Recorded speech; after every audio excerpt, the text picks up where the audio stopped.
Innal hamdalillah nahmaduhu wa nasta'inuhu wa nastaghfiruh wa na'udzu billahi min shururi anfusina wa min sayyiati a'malina. May yahdihillahu fala mudilla lahu wa may yudlil fala hadiya lahu. Wa asyhadu an la ilaha illallah wahdahu la syarika lahu wa asyhadu anna Muhammadan 'abduhu wa rasuluh sallallahu alaihi wa ala alihi wa sahbihi wasallam. Ya ayyuhalladzina amanu taqullaha haqqa tuqatih wa la tamutunna illa wa antum muslimun. Ya ayyuhan nasu taqu rabbakumul ladzi khalaqakum min nafsin wahidah wa khalaqa minha zawjaha wa batha minhuma rijalan katsiran wa nisaa'a wattaqullaha alladzi tasaaluna bihi wal arham innallaha kana 'alaikum raqiba.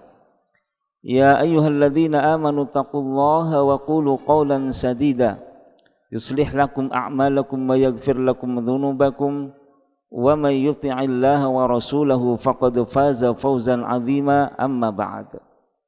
Fa inna asdaqal hadithi kitabullah wa khairul hadi hadi Muhammad sallallahu alaihi wa ala alihi wa sahbihi wasallam wa syarrul umuri muhdatsatuha fa inna kulla muhdatsatin bid'ah wa kulla bid'atin dhalalah wa kulla dhalalatin finnar. Saudara-saudaraku jamaah salat Jumat kaum muslimin hadanallahu wa iyyakum. Kami berwasiat untuk diri kami dan segenap kaum muslimin untuk senantiasa menjaga ketakwaan kita kepada Allah Subhanahu wa taala dan mengingat akan apa yang pasti dijumpai oleh setiap manusia, yaitu kematian. Para jamaah hadanallahu wa iyyakum, mengingat kematian adalah sesuatu yang sangat dianjurkan, yang dengannya seorang akan menyadari tentang keadaan dirinya dan ia akan kembali untuk mempertanggungjawabkan seluruh apa yang telah diperbuat di dalam kehidupan dunia ini. Rasulullah sallallahu alaihi wasallam bersabda, "Aktsiru dzikra hadhimil ladzat, aktsiru dzikra hadhimil ladzat al-maut." Perbanyaklah oleh kalian mengingat sesuatu yang akan memutuskan kelezatan hidup di dunia ini, yaitu al-maut. Para jamaah kaum muslimin hadanallahu iyyakum. Al-Imam Malik bin Anas rahimahullahu taala, seorang ulama meninggal pada tahun 179 Hijriah.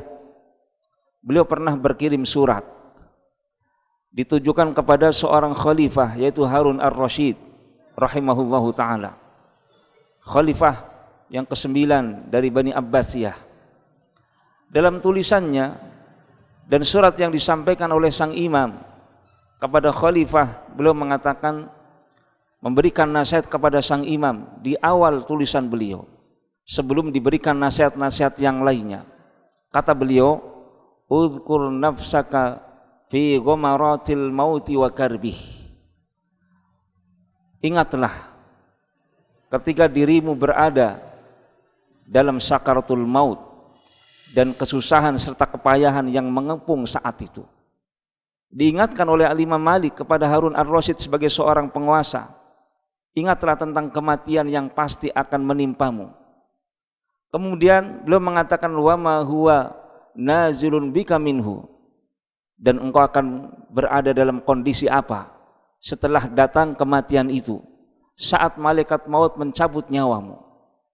Para jamaah hadanallahu iyyakum, ini nasihat yang sangat berharga, menjadi pembuka dari nasihat-nasihat yang disampaikan oleh seorang ulama kepada seorang penguasa. Nasihat ini mengingatkan kepada kita semua, bukan hanya kepada mereka orang-orang yang berkuasa, tetapi kepada kita semua tentang kematian yang pasti akan kita dapati. Allah berfirman, "Kullu nafsin dha'iqatul maut." Setiap jiwa, setiap yang merasakan kehidupan pasti akan ditimpa dan merasakan kematian. Imam Malik menasihatkan kepada sang khalifah sesuatu yang pasti akan terjadi, seakan-akan beliau berpesan di balik tulisan tersebut, ingat tentang kematian yang pasti akan menimpamu dan bagaimana keadaanmu, pikirkan setelah itu, setelah engkau tercabut nyawanya oleh malaikat maut, Engkau termasuk kelompok yang bahagia dengan disambut nyawamu oleh malaikat, rohmu dibawa oleh malaikat-malaikat yang baik, ataukah engkau termasuk orang yang ruhnya ditolak oleh para malaikat dan ditolak oleh Allah Subhanahu wa taala? Para jamaah hadanallahu yakum, kematian pasti datang menimpa kita. Dan di dalam kematian ada sakarat. Ada sesuatu yang sangat berat, sesuatu yang sangat susah. Para jamaah hadanallahu yakum, Al-Imam Al-Bukhari rahimahullah ta'ala menyebutkan sebuah riwayat yang menceritakan bagaimana akhir kehidupan Rasul sallallahu alaihi wasallam ketika kematian turun menghampiri beliau, orang yang paling mulia ini. Rasulullah sallallahu alaihi wasallam kemudian mencelupkan kedua telapak tangan beliau ke dalam sebuah bejana yang berisi air. Kemudian mengatakan, la ilaha illallah, innalil mauti sakarat. Tidak ada sembahan yang berhak diibadi kecuali Allah. Sungguh dalam kematian ini ada sakarat. Ada sesuatu yang sangat berat, sesuatu yang sangat susah. Sampai Fatimah radhiyallahu taala anha yang melihat bagaimana kematian dan detik-detik akhir kehidupan beliau, merasakan kesedihan luar biasa. Beliau mengatakan, wahai ayahanda, engkau dalam keadaan yang sangat payah seperti ini. Para jamaah hadanallahu yakum, pada beliau seorang nabi, seorang rasul, pun merasakan bagaimana sakitnya kematian, bagaimana susahnya di hari itu. Wajaat sakratul mauti bil haq, datanglah sakaratul maut dengan sebenar-benarnya. Dzalika ma kunta minhu tahid, yang kematian atau sakarat ini adalah sesuatu yang paling dihindari oleh banyak manusia, tapi itu pasti datang. Wa idza balagatil hulqum, ketika napas sudah berada di kerongkongan, semakin dekat pada jamaah hadanallahu yakum, ajal itu akan direnggut oleh malaikat. Kemudian barakallahu fikum, di saat itu kesusahan luar biasa, sampai Allah Subhanahu wa taala menyebutkan bagaimana orang-orang yang ditimpa dengan sakaratul maut ini. Wa dhanna annahul firaq, dia yakin bahwasanya perpisahan itu akan segera terjadi. Kalla idza balagatit taraqi wa qila man raq wa dhanna annahul firaq. Jangan seperti itu.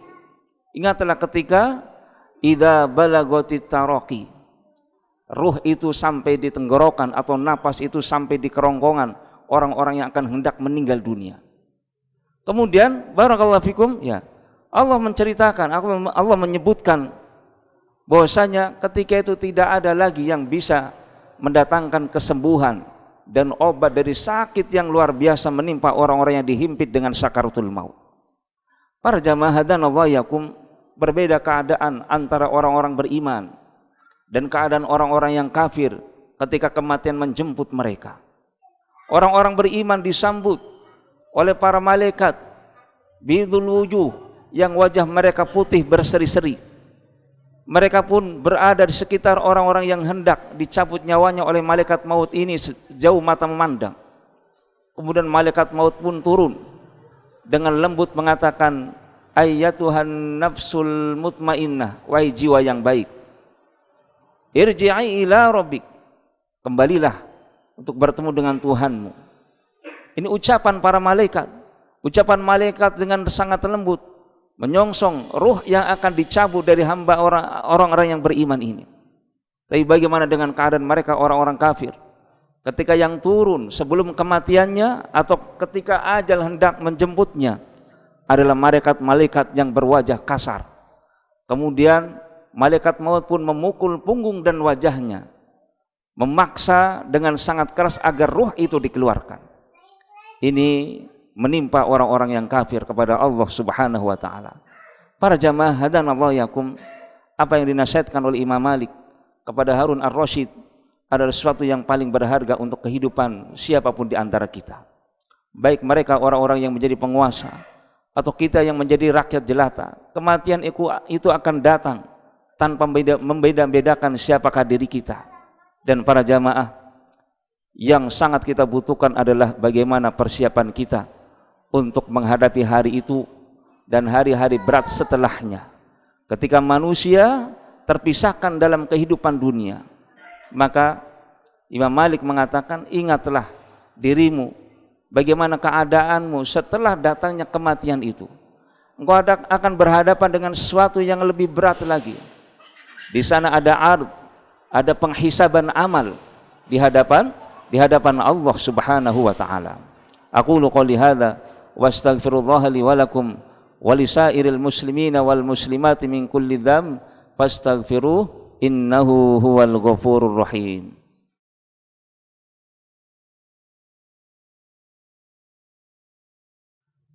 Alhamdulillah wassalatu wassalamu ala Rasulillah wa ala alihi wa sahbihi wa mawalah. Asyhadu an la ilaha illallah wahdahu la syarikalah wa asyhadu anna Muhammadan abduhu wa rasuluh. Para jamaah hadanallahu iyyakum. Ketika Nabi sallallahu alaihi wasallam mengatakan, sungguh dalam kematian ini ada sakarat, sesuatu yang sangat pedih, sesuatu yang sangat menderita. Berarti beliau merasakan sakitnya kematian, sakitnya ruh itu ketika dicabut oleh malaikat maut. Apakah orang-orang yang beriman juga mendapati bagaimana kesakitan saat malaikat maut mencabut ruh mereka? Jawabannya terkadang mendapati yang seperti itu. Ada di antara orang-orang beriman yang begitu mudah ruh itu diambil, sehingga laksana air yang dituangkan dari ketel sangat mudah keluarnya dengan sangat lembut, terpisah dari jasadnya. Tapi ada di antara orang-orang beriman, hamba-hamba yang saleh, sebagaimana Rasul sallallahu alaihi wasallam merasakan betapa perihnya dan betapa sakitnya kematian itu. Maaf para jamaah hadanallahu iyyakum, disebutkan oleh Al-Imam Al-Qurtubi tentang bagaimana keadaan orang-orang beriman ketika di akhir kehidupannya pun merasakan sakaratul maut dan sakit yang luar biasa. Ada hikmah. Pertama, kenapa Nabi SAW ditampakkan betapa sakitnya ketika beliau menghadapi sakaratul maut, adalah sebagai pelajaran bagi orang-orang yang menyaksikan kematian itu, yang kemudian dia atau mereka tidak akan meremehkan yang namanya kematian. Seandainya seorang Rasul, seorang manusia terbaik dan makhluk paling mulia belum merasakan bagaimana sakitnya kematian, bagaimana dengan kita, bagaimana dengan manusia-manusia biasa yang penuh dengan dosa dan kesalahan. Maka barakallahu fikum, ketika Rasul merasakan bagaimana sakitnya kematian, tentu kita lebih layak lagi untuk tertimpa dengan sakit yang lebih daripada sakit yang ditimpakan kepada Rasulullah sallallahu alaihi wasallam. Sehingga para jamaah hadanallahu iyyakum, Aisyah radhiyallahu taala anha yang menyaksikan betapa payahnya Rasul sallallahu alaihi wasallam dan sakitnya beliau di akhir kehidupan beliau, beliau mengatakan, sungguh aku tidak iri dengan kemudahan kematian yang Allah berikan kepada sebagian hambanya setelah aku melihat bagaimana Rasulullah sallallahu alaihi wasallam merasakan sakit yang teramat berat di saat kematian menjemput beliau. Yang kedua para jamaah hadanallahu iyyakum, ketika sakaratul maut dan kepayahan serta sakit yang luar biasa ditimpakan oleh Allah kepada hamba-hamba yang beriman, yang beramal soleh, yang jauh dari dosa, yang akan menghadap Allah dengan tauhid dan amal solehnya, kok merasakan sakaratul maut yang demikian pedih? Apa hikmahnya?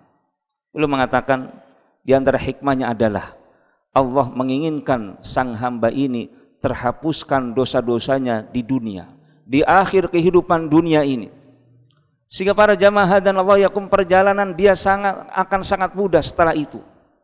Dosanya dihapuskan oleh Allah azza wa jalla, maka dia tidak akan menerima azab kubur, tidak akan menerima kesusahan nanti di padang mahsyar. Kenapa? Dia menghadap Allah azza wa jalla dalam keadaan dosa-dosa tersebut dihilangkan. Maka para nabi dan orang-orang beriman adalah mereka orang yang paling berat cobaannya. Kata Nabi SAW, asyadun nasi bala'an fal anbiya thummal amthal fal amthal. Manusia yang paling berat cobaannya dalam kehidupan ini adalah para nabi dan orang-orang yang seperti mereka. Maka cobaan itu menimpa sepanjang kehidupan mereka sampai pun di akhir kematian mereka. Ketika kematian mendatangi mereka, mereka masih dicoba oleh Allah, diberikan rasa sakit yang luar biasa. Ini dalam rangka menghapuskan dosa-dosa mereka. Dan yang kedua, di antara hikmahnya adalah untuk semakin meninggikan derajat orang-orang beriman. Ketika orang-orang beriman yang dikenal ahli ibadah, dia merasakan rangan yang luar biasa ketika sakaratul maut, maka bisa jadi Allah menginginkan akan mengangkat dan meninggikan derajat orang beriman tersebut, sehingga datang menuju Allah Subhanahu wa taala terbebas dari dosa, dan Allah akan menempatkan diri mereka orang-orang beriman ini di derajat surga yang sangat tinggi. Semoga Allah Subhanahu wa taala menjadikan kematian kita adalah kematian yang husnul khatimah, yang Islam menjadi agama yang kita peluk dan sunnah Rasul sallallahu alaihi wasallam yang kita ikuti.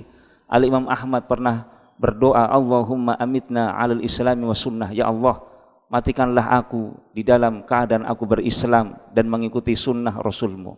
Allahumma salli wa sallim wa barik ala nabiyyina Muhammadin wa ala alihi wa sahbihi ajma'in. Allahumma ighfir lil muslimina wal muslimat wal mu'minina wal mu'minat al ahya'i minhum wal amwat. Rabbana la tuzigh qulubana ba'da idh hadaitana wa hab lana min ladunka rahmah innaka antal wahhab. Rabbana atina fid dunya hasanah wa fil akhirati hasanah wa qina adzabannar. Wa sallallahu ala nabiyyina Muhammadin wa ala alihi wa sahbihi ajma'in walhamdulillahi rabbil alamin. Aqimis shalah.